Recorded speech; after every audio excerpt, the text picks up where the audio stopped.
Hi hello नमस्कार, मी रुपाली. माझ्या YouTube चॅनलमध्ये तुम्हा सर्वांचं स्वागत आहे. श्री स्वामी समर्थ सर्वांना. आज मी कर्नाटकमधला स्पेशल पदार्थ बनवत आहे. याला ज्वारीचे मुद्दे म्हणतात. तर महाराष्ट्रामध्ये मी कधी हा बघितला पण नाही आणि कधी केला पण नाही आणि कधी खाल्ला पण नव्हता. पण इथं आल्यावर करायला पण शिकले आणि खायला पण शिकले. तर तुम्ही हा पदार्थ कधी बनवला आहे का आणि या पदार्थाला तुम्ही काय म्हणता ते मला नक्की सांगा.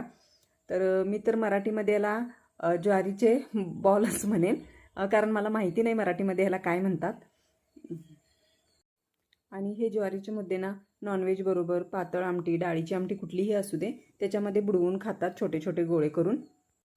तर याला आपण मराठीमध्ये ज्वारीचे बॉलच म्हणूया किंवा ज्वारीचे गोळे म्हणूया. जर 1 ग्लास पीठ घेतलं असेल ना तर 2 ग्लास पाणी असं ह्याचं प्रमाण आहे. आणि थोडंसं पीठ ना म्हणजे 1-2 चमचे पाण्यामध्ये विरघळवायचं आणि नंतर त्याला उकळी आली ना की हे पीठ टाकायचं आणि चांगलं घरटून घ्यायचं. शक्यतो त्याच्या गाठी होणार नाहीत असं त्याला चांगलं घरटायचं. पहिला हे मला खायला आवडत नव्हतं, पण मिस्टरांमुळे मी ही खायला शिकले. तर कर्नाटकमध्ये हे जास्तीत जास्त बनवलं जातं. म्हणजे ज्वारीचं पण बनवतात आणि नाचणीचं पण बनवतात. नाचणीचे मुद्दे, ज्वारीचे मुद्दे असे इकडं म्हणतात. आपण कसं भाकरी चपाती जास्तीत जास्त प्रमाणात करतो तसं इकडे ना जास्तीत जास्त प्रमाणात हे मुद्दे केले जातात. हे गार झाल्यानंतर याचे गोळे करतात.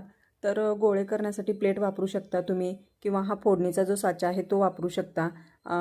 किंवा ह्याची एक बॅट मिळते, तीही तुम्ही वापरू शकता. तर मी फोडणी देतो ना त्या भांड्यात मी हे बनवत आहे. आणि छोट्याशा ग्लासचं माप घेतलं होतं त्यामध्ये म्हणजे मीडियममध्ये 2 गोळे होतात. एक माझ्या मिस्टरांना आणि एक मला, कारण शौर्य तर शाळेत गेला आहे. हे एक एक खाऊन थोडासा वरती भात खाला ना की बस पोटच भरतं.